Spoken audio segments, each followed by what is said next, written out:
সৈয়দপুরে ইফতার মাহফিলে মাঠের দিকে প্রবেশ করছেন, ইফতারের স্টেজের দিকে প্রবেশ করেন যুক্তরাজ্য বিএনপির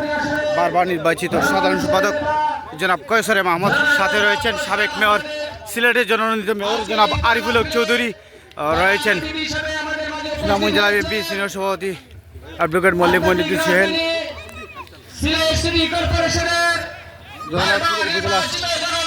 বিএনপির রয়েছেন সৈয়দ মুসাব্বির আহমদ, নেতৃবৃন্দ রয়েছেন আমাদের সিলেটের আরেক জননন্দিত অত্যন্ত প্রিয় মানুষ আমাদের মঈনুদ্দিন মঞ্জু ভাই আমাদের সাথে রয়েছেন।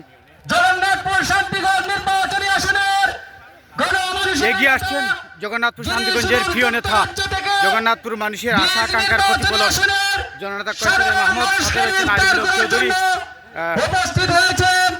আজকের আমাদের ইফতার মাহফিলে উপস্থিত হয়েছেন জননেতা জনাব কয়সরে মাহমুদ,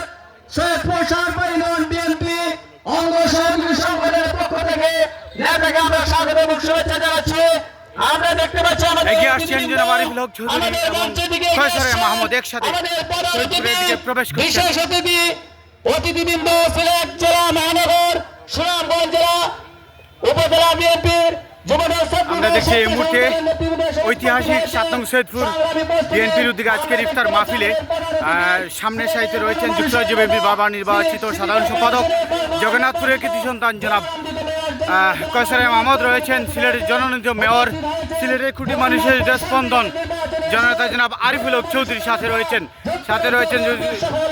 সম্পাদক বিএনপির কেন্দ্রীয় নির্বাহী কমিটির সম্মানিত সদস্য জননেতা জনাব কয়সরে মাহমুদ, উপস্থিত হয়েছেন সুনামগঞ্জ জেলা বিএনপির আহ্বায়ক কমিটির অন্যতম সদস্য সৈয়দপুরের কৃতি সন্তান জনাব অ্যাডভোকেট মল্লিক মনিদুল সোহেল।